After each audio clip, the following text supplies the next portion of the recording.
Hello everyone बेटा अज फिर ਅਸੀਂ ਤੁਹਾਨੂੰ ਸਾਰਿਆਂ ਨੂੰ ਮਿਲ ਰਹੇ ਹਾਂ ਇੱਕ ਨਵੇਂ ਟੌਪਿਕ ਨਵੀਂ ਵੀਡੀਓ ਦੇ ਨਾਲ ਮਿਲ ਰਹੇ ਹਾਂ। ਅਸੀਂ ਇਸ ਤੋਂ ਪਹਿਲਾਂ ਵੀ ਬਿਜ਼ਨਸ ਸਟੱਡੀ ਦੇ ਫਸਟ ਚੈਪਟਰ ਦੇ ਨਾਲ ਰਿਲੇਟਡ ਕੁਝ ਵੀਡੀਓਜ਼ ਜਿਹੜੀਆਂ ਨੇ ਉਹ ਤੁਹਾਡੇ ਨਾਲ ਸਾਂਝੀਆਂ ਕਰ ਚੁੱਕੇ ਹਾਂ। ਸੋ ਅੱਜ ਅਸੀਂ ਇੱਕ ਨਵੇਂ ਟੌਪਿਕ ਦੇ ਨਾਲ ਤੁਹਾਡੇ ਸਾਰਿਆਂ ਦੇ ਨਾਲ ਫੇਰ ਤੋਂ ਜੁੜ ਰਹੇ ਹਾਂ। ਉਮੀਦ ਹੈ ਤੁਸੀਂ ਸਾਡੇ ਲੈਕਚਰਸ ਨੂੰ ਧਿਆਨ ਨਾਲ ਸੁਣ ਰਹੇ ਹੋ, ਉਹ ਤੁਹਾਡੇ ਲਈ ਬਹੁਤ ਵਧੀਆ ਕੰਮ ਆ ਰਹੇ ਹੋਣਗੇ। ਉਮੀਦ ਕਰਦੇ ਹਾਂ ਕਿ ਫਿਊਚਰ ਦੇ ਵਿੱਚ ਵੀ ਤੁਸੀਂ ਸਾਡੇ ਨਾਲ ਇਸ ਤਰ੍ਹਾਂ ਹੀ ਜੁੜੇ ਰਹੋਗੇ।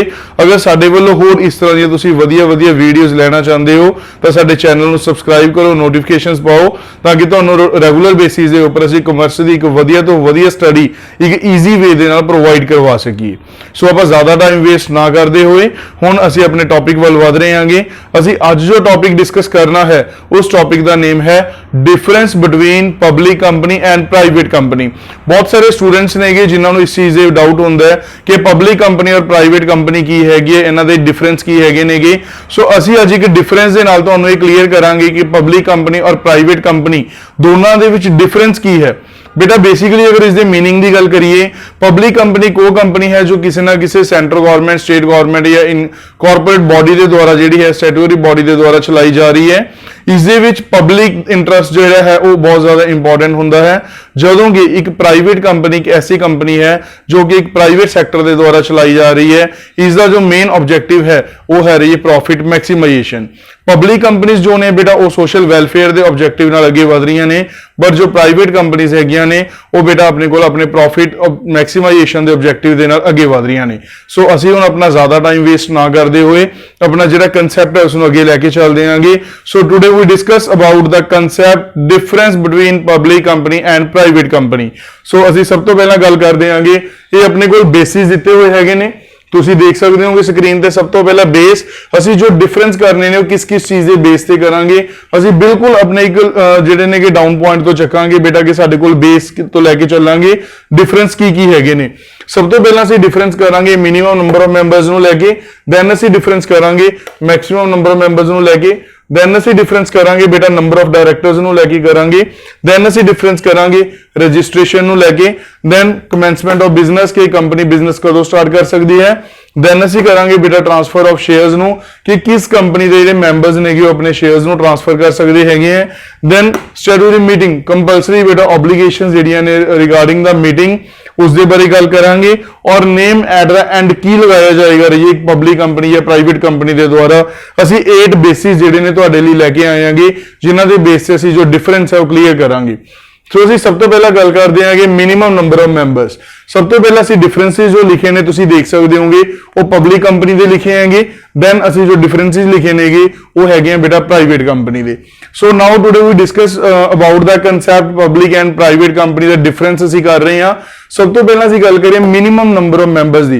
बेटा जो भी असी मिनिमम नंबर ऑफ मैंबर्स की गल करते हैं तो एक पब्लिक कंपनी नूं मेनटेन करने के लिए सानूं घट तो घट जो नंबर ऑफ मैंबर्स चाहिए ने उन्हां दी काउंटिंग है 7। और अगर असी गल करिए प्राइवेट कंपनी की, एक प्राइवेट कंपनी बनाने के लिए सानू जो मिनिमम नंबर ऑफ मैंबर्स चाहिए हैं वो चाहिए है 2। So first difference between the public company and private company, the minimum number of persons required for generate a company, minimum number in case of public company बेटा 7 and minimum number of members in case of private company is 2।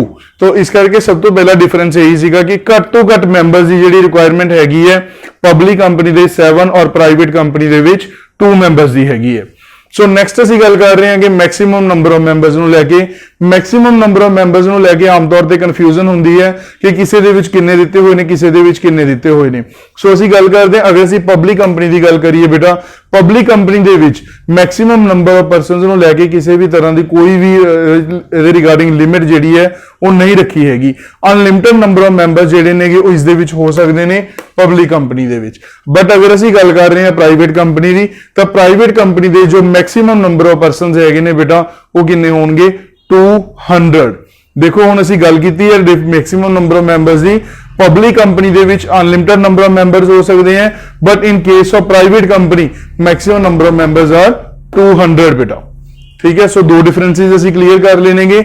Minimum number of persons public दे 7 और maximum बेटा unlimited, private दे विच minimum 2 और maximum कितने हैगे बेटा 200।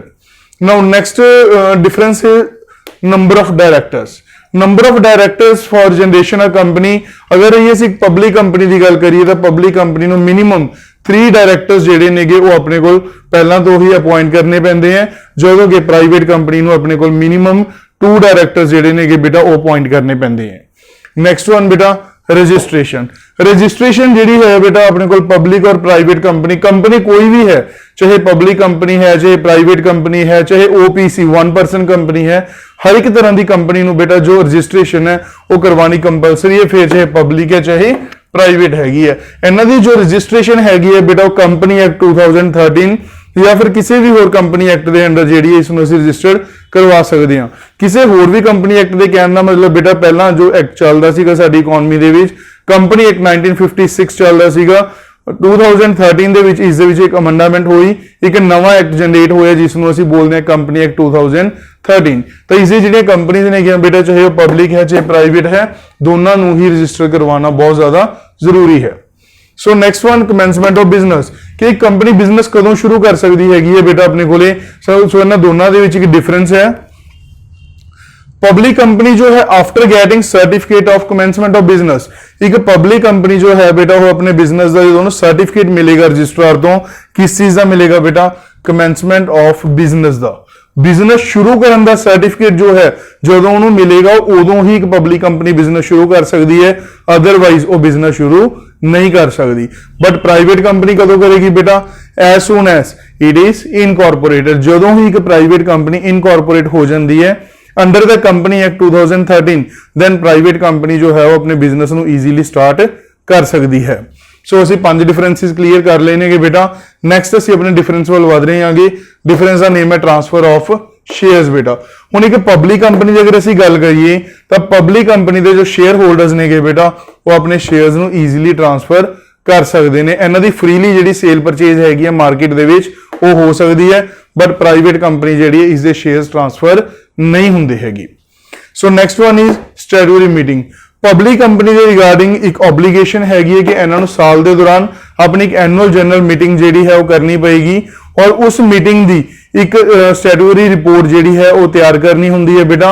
और उसकी जी रिपोर्ट हैगी है वो रजिस्ट्रार को, रजिस्ट्रार कौन बेटा, रजिस्ट्रार ऑफ कंपनीज एक्ट, उसके कोले वो रिपोर्ट जी सबमिट करवाई जाती है। बट प्राइवेट कंपनी के केस इस तरह की कोई भी ऑब्लीगेशन नहीं हैगी। So next one is name at the and.